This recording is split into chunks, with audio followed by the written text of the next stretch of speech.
हाँ देखा जाए ये जो क्वेश्चन है 1.29 एडिशनल एक्सरसाइज का, इस क्वेश्चन को इलेक्ट्रोस्टैटिक पोटेंशियल एंड कैपेसिटेंस में होना चाहिए था। क्या ठीक है, इसमें एक चीज़ यूज़ होने वाला है एनसीईआरटी का पेज नंबर 69 जो कि सेकंड चैप्टर में आ जाता है, इलेक्ट्रोस्टैटिक ऑफ कंडक्टर, यानी कि कंडक्टर के सरफेस पर कभी भी इलेक्ट्रिक फील्ड का मान होता है सिग्मा बाय एप्सिलॉन नॉट, उस कॉन्सेप्ट का यूज़ पड़ेगा।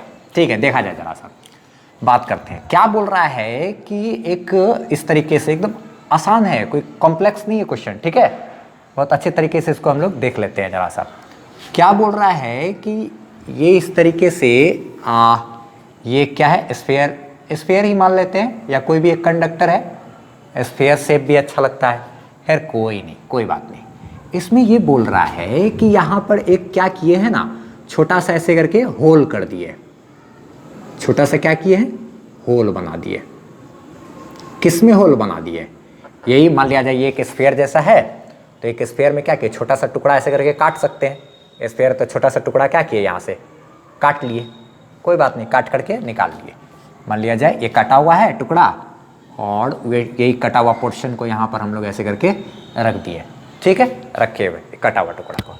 अच्छा ठीक है, ये बोल रहा है कि जब ये रिमेनिंग पोर्शन है मेरा, इतना पोर्शन में से इतना टुकड़ा काट लिया, इस रिमेनिंग पोर्शन की वजह से यहाँ पर जो मेरा नेट इलेक्ट्रिक फील्ड होना चाहिए वो वेक्टर n का मतलब हो गया ना, वो सरफेस पे परपेंडिकुलर बाहर की ओर ना, ऐसे करके इस दिशा में बाहर की तरफ इलेक्ट्रिक फील्ड है, और वो इलेक्ट्रिक फील्ड है मेरा सिग्मा बाय 2 एप्सिलॉन नॉट। ये हमको साबित करना है, हम अभी निकाल करके दिखा देंगे, बहुत आसान है, बहुत ही ज़्यादा आसान। ठीक है, बस इसको चैप्टर 2 में होना चाहिए था, खैर कोई नहीं, देखा जाए हम यहाँ पे संभाल लेते हैं अच्छे तरीके से। क्या है, एक बात ध्यान रखना है, क्या ध्यान रखना है कि electric field strength on the surface of conductor ये होता है sigma by epsilon nought. Surface charge density divided by क्या, एप्सिलॉन नॉट। ये फार्मूला कहाँ से बना है, ये मान लिया जाए ये एक स्फीयर है, स्फीयर का रेडियस r है सर, इस पे चार्ज है प्लस q, इस पर क्या आते हैं यहाँ पे सरफेस पर इलेक्ट्रिक फील्ड कितना होगा, k q bye are square होता है कि नहीं। अच्छा, के यानी कि 1/4 pi epsilon nought q divided by क्या, r का स्क्वायर। अच्छा, q divided by 4 pi R square into क्या, एप्सिलॉन नॉट लिख सकते हैं, 4 पाई आर स्क्वायर को एक साथ कर लिए, q को यहाँ छोड़ दिया, एप्सिलॉन नॉट यही है। चार्ज डिवाइडेड बाय ये सरफेस एरिया है कि नहीं, 4 पाई आर स्क्वायर स्फीयर का सरफेस एरिया हुआ कि नहीं, तो चार्ज डिवाइडेड बाय एरिया मेरा सरफेस चार्ज डेंसिटी कहलाया, और डिवाइडेड बाय क्या, एप्सिलॉन नॉट। तो कंडक्टर के सरफेस पर जो इलेक्ट्रिक फील्ड होगा k q by capital R square, वही मेरा क्या है, sigma by epsilon nought. Surface charge density divided by epsilon not, sphere हो चाहे कोई भी चीज़ हो, सबके लिए वैलिड। तो अब एक चीज़ देखा जाए जरा सा, यहाँ पर दिमाग लगाना है हम लोगों को। कैसे दिमाग लगाना है, ये रिमेनिंग पोर्शन की वजह से यहाँ पे हमको निकालना ना, यही चीज़ साबित करना, देखा जाए निकाल लेंगे हम लोग, कैसे निकालेंगे। एक काम करते हैं, इस वाले पोर्शन को सबसे पहले, कि अगर ये पोर्शन मेरा पूरी तरीके से कंबाइंड होता, इसको इसके साथ मिला करके अगर यहाँ पर होता इस तरीके से, जैसे इसी को हम लोग यहाँ पे क्या करते हैं, इस वाले पोर्शन को इसके साथ मिला देते हैं, जैसे यही जो रिमेनिंग पोर्शन था, जो इससे टुकड़ा होल बनाने के लिए इस टुकड़ा को अलग कर दिए ना, इस टुकड़ा को वापस लाके यहाँ बैठा दिए, बैठाएं। अब देखा जाए जरा सा, यहाँ पे इस पॉइंट का नाम रख दिए ए, इस पॉइंट का नाम रख दिए क्या, बी। ए बी का मतलब ये वाला पोर्शन। ठीक है, ये जो छोटा सा पोर्शन है, इसकी वजह से इलेक्ट्रिक फील्ड अगर बात करें, छोटा सा पोर्शन जो है उसकी वजह से इलेक्ट्रिक फील्ड कितना होगा, सिग्मा बाय एप्सिलॉन नॉट ना, देखा, सॉरी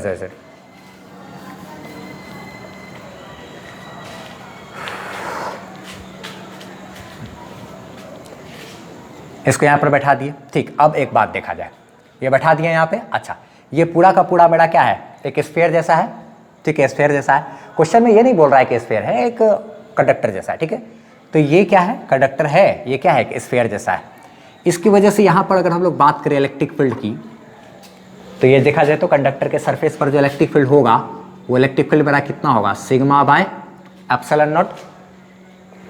सरफेस पर, सरफेस से बाहर की ओर होता है इलेक्ट्रिक फील्ड, वो होगा कितना, सिग्मा बाय एप्सिलॉन नॉट। इस टोटल स्फीयर की वजह से जो होगा यहाँ पर इलेक्ट्रिक फील्ड कितना होगा, सिग्मा बाय एप्सिलॉन नॉट। किसी भी पॉइंट पर सिग्मा बाय एप्सिलॉन नॉट होता है, इस भी पॉइंट पर सिग्मा बाय एप्सिलॉन नॉट। अब एक चीज़ देखा जाए, ये दो पोर्शन का मिक्सचर है, ये एक ये वाला यहाँ से यहाँ तक, एक दूसरा ये वाला हिस्सा मेरा छोटा सा इतना सा ढक्कन जैसा जिसको बाहर खींच के निकाल दिए थे, बाहर निकला हुआ। हमको किसके वजह से निकालना है इलेक्ट्रिक फील्ड, यहाँ पर ये जो रिमेनिंग पोर्शन है ना इतना, उसके वजह से निकालना है।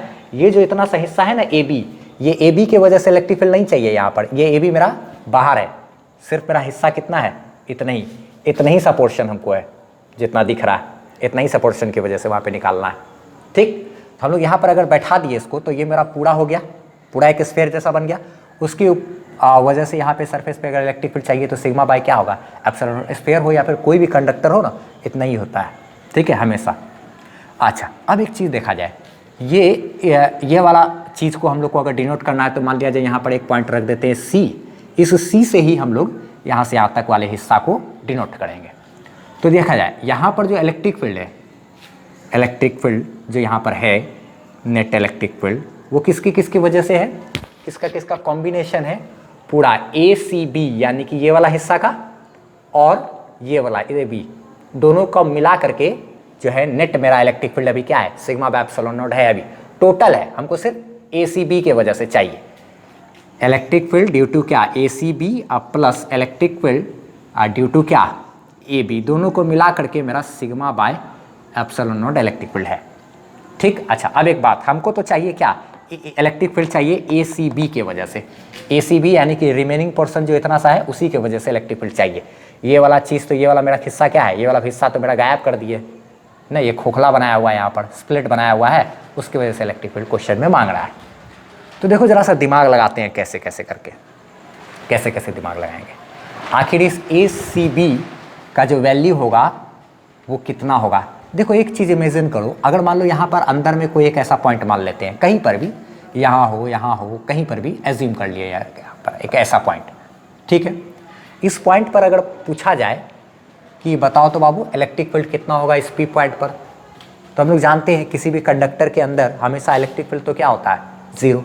कंडक्टर के अंदर इलेक्ट्रिक फील्ड क्या होता है, ज़ीरो।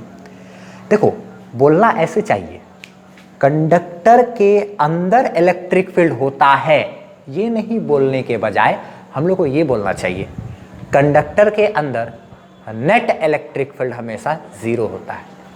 इलेक्ट्रिक फील्ड और नेट इलेक्ट्रिक फील्ड कहने में अंतर है। जैसे ये एक पेन है, ठीक, पेन है, इस पर इधर से भी 5 न्यूटन का फोर्स लगाएं, इधर से भी 5 न्यूटन का फोर्स लगाएं, ठीक है। बताओ तो क्या पेन पे फोर्स लग रहा है, हाँ लग रहा है। पेन पे इधर से भी 5 न्यूटन का लग रहा है, इधर से भी पेन पे 5 न्यूटन का फोर्स लग रहा है, पेन पे फोर्स लग रहा है। लेकिन अगर सवाल करेंगे कि इस पेन पर नेट फोर्स कितना है, पेन पर नेट फोर्स कितना है, तो नेट फोर्स है 0। पेन पर लगने वाला नेट फोर्स क्या है, 0। सेम ऐसा ही यहां पर भी कहानी, देखो जरा सा, ये इतना वाला जो हिस्सा है, इसके वजह से अगर इस पॉइंट पर इलेक्ट्रिक फील्ड की बात करें, सिर्फ इतना सा हिस्सा के वजह से यहाँ पर, और ये रिमेनिंग पोर्शन के वजह से भी यहाँ पर बात करेंगे मिला करके। लेकिन यहाँ पर नेट इलेक्ट्रिक फील्ड मेरा होना कितना चाहिए, यहाँ पर जो इलेक्ट्रिक फील्ड होना चाहिए इस पी पॉइंट पर तो 0 होना चाहिए इलेक्ट्रिक फील्ड ना। इस पूरा कंडक्टर की वजह से नेट इलेक्ट्रिक फील्ड यहाँ पर होगा 0।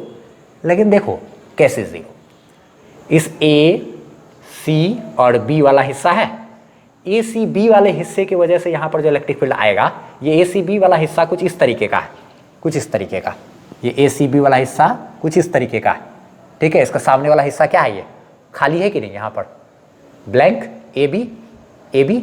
अच्छा, यहाँ पर अगर इलेक्ट्रिक फील्ड की बात करेंगे तो अगर इस पर चार्ज है अगर, तो इलेक्ट्रिक फील्ड किधर होगा, आदमी से उधर बाहर की तरफ होगा कि नहीं। तो इतना सा हिस्सा की वजह से जो इलेक्ट्रिक फील्ड होगा यहाँ पर वो इधर होगा बाहर की तरफ। कितना इलेक्ट्रिक फील्ड ड्यू टू क्या है, ए सी बी। इस ए सी बी वाले हिस्से की वजह से इस पॉइंट पर इलेक्ट्रिक फील्ड उधर, अच्छा ठीक। और इस ए बी वाले जो हिस्सा है ये क्या करेगा, इधर भी इलेक्ट्रिक फील्ड बनाएगा, इधर भी इलेक्ट्रिक फील्ड बनाएगा। अगर इतना सा हिस्सा यहाँ पर इलेक्ट्रिक फील्ड बनाया, वो मान लो इधर बनाया, एनसीईआरटी में इस चीज़ को एक्सप्लेन किया है, बोला है इसी के बारे में, ठीक है। तो इलेक्ट्रिक फील्ड इधर आ गया किसके वजह से, ए बी। अब एक काम करो, देखो यहाँ पे चूंकि नेट इलेक्ट्रिक फील्ड मेरा क्या है, जीरो, नेट इलेक्ट्रिक फील्ड यहाँ पे जीरो है, इसका मतलब यही हुआ कि ये दोनों अमाउंट में बराबर होगा। इस ए सी बी वाले हिस्सा की वजह से जो इलेक्ट्रिक फील्ड उधर आ रहा है और इस ए बी की वजह से जो हिस्सा की वजह से जो इलेक्ट्रिक फील्ड इधर आ रहा है, वो दोनों मेरा क्या होगा, बराबर। सिर्फ इतना सा हिस्सा को एज्यूम करो अगर, तो क्या इतना सा हिस्सा की वजह से इस पॉइंट पर इलेक्ट्रिक फील्ड नहीं होगा? हो सकता है, सरफेस चार्ज डेंसिटी इसका है, यानी कि इसके पास कुछ ना कुछ चार्ज है, तो इलेक्ट्रिक फील्ड इधर होगा। इस पॉइंट पर इलेक्ट्रिक फील्ड बात करें तो इसकी वजह से इस पर यहाँ पे इलेक्ट्रिक फील्ड होगा, उधर होगा। अच्छा, अगर इतना वाला हिस्सा के ऐसे की वजह से बात करें तो यहाँ पर ये नहीं कहलाएगा कि कंडक्टर के अंदर का हिस्सा है, कंडक्टर के अंदर का हिस्सा ये नहीं कहलाएगा। ये ए सी बी, मेरा ए सी बी क्या है, ए सी बी की वजह से अगर हमको जो चाहिए तो इन सब की वजह से जो इलेक्ट्रिक फील्ड होगा वो उधर होगा, यहाँ पर ए सी बी की वजह से। और ये छोटा सा ए बी की वजह से इस पॉइंट पर, ए बी की वजह से इस पॉइंट पर इलेक्ट्रिक फील्ड इधर आएगा और नेट मिला करके मेरा क्या होना है, जीरो, क्योंकि अगर पूरा बंद है कंडक्टर तभी मेरा नेट इलेक्ट्रिक फील्ड क्या होगा, जीरो। तो अब ये ढक्कन लगा दिए हैं तो अब पूरा क्या है, ये नेट इलेक्ट्रिक फील्ड मेरा यहाँ पर क्या होना है, जीरो। इसका मतलब इस ए बी वाले हिस्सा की वजह से जो इधर इलेक्ट्रिक फील्ड लड़ा है और इस ए सी बी की वजह से जो इसी पॉइंट पर इधर इलेक्ट्रिक फील्ड लड़ा, दोनों का अमाउंट क्या होना है, बराबर। तो दोनों का अमाउंट मेरा क्या होगा, बराबर, तभी तो मेरा नेट इलेक्ट्रिक फील्ड क्या हुआ, जीरो हुआ। क्योंकि बराबर होगा तब ना कैंसिल आउट हो जाएगा, तब ना नेट इलेक्ट्रिक फील्ड मेरा यहाँ पे क्या कहलाएगा, जीरो। क्योंकि नेट इलेक्ट्रिक फील्ड क्या होना है, जीरो। ये नहीं कहते हैं कि कंडक्टर के अंदर में इलेक्ट्रिक फील्ड नहीं होता, ये कहना है कि कंडक्टर के अंदर नेट इलेक्ट्रिक फील्ड हमेशा जीरो होता है। ये सही तरीका है कहने का, ठीक है। तो इस ए बी वाले हिस्सा की वजह से यहाँ पे इधर हो गया इलेक्ट्रिक फील्ड, इतना वाले हिस्सा की वजह से इलेक्ट्रिक फील्ड यहाँ पर इधर हो गया। नेट इलेक्ट्रिक फील्ड यहाँ पे क्या होना है, जीरो। इसका मतलब इधर और इधर दोनों का बैलेंस हो गया होगा, तब ना, मान लो 50 इधर 50 इधर, तब ना बैलेंस हुआ होगा। तो यानी कि ई ए बी जो है वहाँ पर हम लोग ई ए सी बी कह सकते हैं, E A C B plus E A B के जगह पे हम लोग फिर से लिख सकते हैं ई ए सी बी। यही ए सी बी के वजह से हमको यहाँ पर इलेक्ट्रिक फील्ड चाहिए, यहाँ पर हो चाहे यहाँ पर हो, कहीं पर भी इस ए सी बी कितना इलेक्ट्रिक फील्ड पैदा करता है वही हमको चाहिए। इस ए सी बी वाले हिस्सा के पास कितना ताकत है इलेक्ट्रिक फील्ड पैदा करने का, ठीक है। तो ई ए बी और ई ए सी बी दोनों को बराबर अमाउंट माने, बराबर क्या करना है, सिग्मा बाय एप्सिलॉन नॉट। अब ये तो हो गया दो गो, देयरफॉर 2EACB बराबर सिग्मा बाय एप्सिलॉन नॉट। ये इधर भेज दिए, EACB बराबर ये उधर डिवाइड में चला गया, सिग्मा बाय 2 एप्सिलॉन नॉट। ये क्या चीज़ है, EACB, ये है मेरा क्या, इतना वाला इसमें का ये रिमेनिंग पोर्शन है ये, उसके वजह से यहाँ पर हमको होल के पास इलेक्ट्रिक फील्ड होगा सिग्मा बाय 2 एप्सिलॉन नॉट, ठीक है। क्योंकि सिग्मा बाय 2 एप्सिलॉन नॉट ये टोटल बनाएगा और जो छोटा वाला कंडक्टर है वो भी बनाएगा, दोनों मिला करके नेट मेरा क्या यहाँ पर कर देगा, सिग्मा बाय एप्सिलॉन नॉट पूरा देगा, कंप्लीट कर देगा। क्योंकि एक पूरा स्फीयर जैसा अगर मान लिए, स्फीयर जैसा मान करके ही हम बना दिए, क्या दिक्कत है, कोई दिक्कत नहीं है ना। तो यही एक अच्छा सा सिमेट्रिक हम लोग को क्या शेप लग रहा था, ठीक। फटाफट से इसका स्क्रीनशॉट ले लेना है, ठीक है। पहले इसको लिखना है, फिर इसको यहाँ पे इसको लिख सकते हैं। इस तरीके से हम लोग इस क्वेश्चंस वगैरह को करेंगे, ठीक है। इस क्वेश्चन को होना चाहिए था, खैर नेक्स्ट चैप्टर में भी कर सकते थे, खैर कोई बात नहीं, यहाँ भी है तो ठीक है। उम्मीद करते हैं कि थोड़ा बहुत भी समझ में आया होगा। अगर कोई कन्फ्यूज़न रहा होगा तो कोई दिक्कत नहीं है, कमेंट सेक्शन में क्या हालत है आराम से इसके बारे में बताना है, हम ध्यान से इसका रिस्पॉन्स देंगे, ठीक है।